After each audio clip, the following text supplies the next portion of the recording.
please, you got to know what to do. If mommy and we don't need your kind of help. She sat in her front yard under the warm Georgia sun, her frail hand clutching a cup of tea that trembled slightly. Martha Langley, once a proud Southern belle, was now a bitter woman in her late 60s. Since her stroke, her world had shrunk to the porch, the hospital, and the endless stream of caregivers she never liked. That morning, her voice cut through the quiet neighborhood sharp, full of venom. A young black man had just parked across the street, stepping out in clean scrubs and a calm smile. "You monkeys always think you can park anywhere," she spat before he could even speak. Her words dripped with disdain, echoing down the driveway. The man's face stayed composed, though a shadow passed through his eyes. He didn't respond, just nodded slightly and walked toward the house next door, the air heavy with tension. "Welcome to Silent Divide Tales. Make sure you like and subscribe because you don't want to miss tomorrow's story." That same evening, a light rain began to fall as Martha's daughter, Claire, returned home from the rehab center. She had news, big news. Someone new was joining her mother's recovery team tomorrow, someone who specialized in stroke rehabilitation, known for his patience and results. Martha wasn't impressed. "I don't care who he is, as long as he does his job and stays quiet," she snapped, stirring her tea with irritation. But across town, that same young man, his name was Dr. Jamal Turner, was reviewing her medical file, unaware of who awaited him in that old white house with the blue porch swing. Before we dive in deeply, let us know in the comments what country or which city you're watching this story from. We'd love to know how far this story travels. The next morning broke calm but heavy. Clouds hung low over the neighborhood, and the sound of distant thunder rolled softly across the sky. Inside the Langley home, Martha sat stiffly in her wheelchair, her hair neatly pinned and her mouth drawn in its usual tight line. She was expecting the new physiotherapist, though not expecting him. At exactly 9 a.m., a knock came at the door. Claire hurried to open it, smiling politely. "You must be Dr. Turner," she said warmly. Jamal nodded, stepping inside with his medical bag slung over his shoulder. His calm, professional presence filled the room, but as soon as Martha saw him, her eyes widened in disbelief. "You've got to be joking," she said coldly. "This is the new therapist?" Claire's smile faded. "Mom, please." "I said I wanted someone professional," Martha cut in sharply, glaring. "Not some street pimp pretending to be a doctor." For a brief moment, silence ruled the room. Jamal took a slow breath and met her eyes without anger, only quiet strength.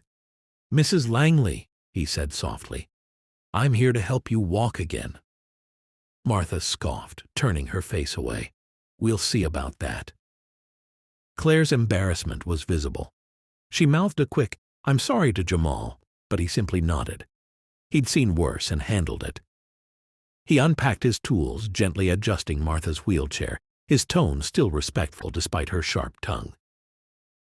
As he began the first set of muscle exercises, Martha flinched every time he touched her arm. The tension was thick enough to cut, but Jamal's focus never broke. His calm precision made it clear he was a man used to standing in storms without his footing. Outside, thunder cracked louder now. The rain started to pour. Rain drummed steadily against the window panes, soft but unrelenting.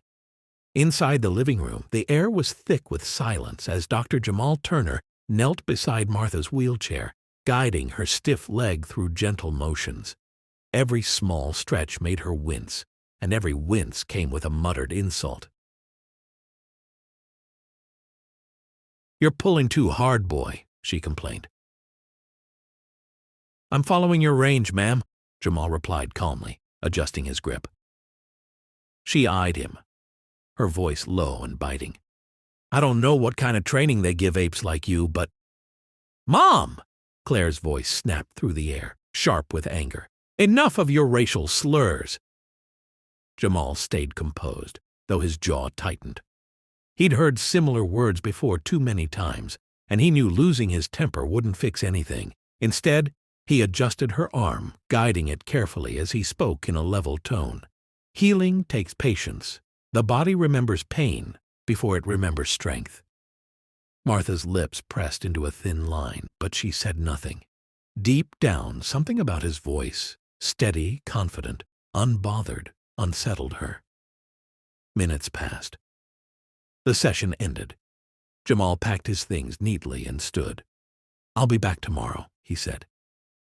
As he walked out, Claire followed him to the porch. "I'm so sorry for how she racially abused you," she whispered. He smiled faintly. "It's okay. Pain changes people, but it doesn't change me." Lightning flashed behind him as he stepped into the rain. Inside, Martha stared out the window, watching him leave. For the first time in a long while, she felt something she didn't expect. Not anger, but unease. The following week came with clearer skies but heavier tension inside the Langley home. Every morning at 9, Jamal arrived always punctual, always calm. And every day, Martha greeted him saying, "Good morning, my physiotherapist that looks like under the bed." On Tuesday, he guided her from the wheelchair toward the parallel bars. Her hand trembled as she reached for support. "Take your time," Jamal said softly. "You're doing fine." She grumbled under her breath. "Don't patronize me, you ape." He ignored the sting, focusing instead on her balance. She stumbled once, twice, then froze, clinging tightly to the bar. Jamal stepped closer, his hand steady behind her back, ready to catch her if she fell. "I've got you," he said firmly. For a second, Martha looked at him, really looked at him. His calm eyes, his patience, his strength. She hated to admit it, but she felt safer when he was near. Still, her racist nature wouldn't let her say a word. Later that afternoon, Claire returned from work and found her mother staring out the window, quiet. "How was therapy today?" she asked. Martha didn't answer immediately. He's different," she muttered at last. "Different how?" "Not like the others," she said softly, eyes still on the driveway. "He doesn't flinch. He doesn't talk back." That night, Jamal sat in his small apartment, reviewing her progress notes. He smiled faintly. The exercises were working faster than expected. But something else was working too. Underneath Martha's hard shell, a small crack had started to form. And through that crack, something human, fragile, and real was beginning to show. 2 more weeks passed. The morning sun poured through the curtains as Jamal knelt by Martha's wheelchair, his hands steady and warm. "Let's try again," he said quietly. "One step at a time." Her lips trembled. "I can't." "Yes, you can," he replied, his tone calm but firm. "You've come too far to quit now." She hesitated, then pushed against the armrest. Her weak leg wobbled, but Jamal caught her just before she lost balance. His grip was strong but gentle. Their eyes met for a brief second. Something unspoken hung in the air, not tension this time, but understanding. Martha took a breath and tried again. One shaky step, then another. By the third, tears filled her eyes.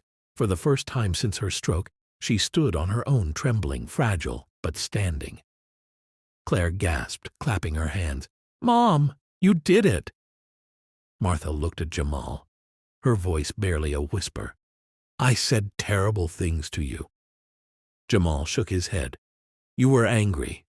Pain does that to people." "No," she said, her throat tightening. "It was hate. I see that now, not only to you, but to every black person." Her tears rolled freely. "And you still helped me." He smiled faintly. "That's my job, ma'am, to help people walk again." Martha's eyes softened. "You didn't just help me walk, Dr. Turner. You helped me see." The room fell silent except for the faint ticking of the clock. Outside, the sunlight broke fully through the clouds, warm, golden, and still. Claire hugged her mother, while Jamal quietly packed his bag, giving them space. As he turned to leave, Martha's voice stopped him. Dr. Turner? He turned. Thank you, she said, her voice steady for once. Truly. Jamal smiled a calm, humble smile and stepped out into the bright morning, leaving behind a woman forever changed. The end. Please like and subscribe for more rich stories like this. Comment below which part of the world you are tuning in from and what time you are watching this video. We'd love to know how far this story travels.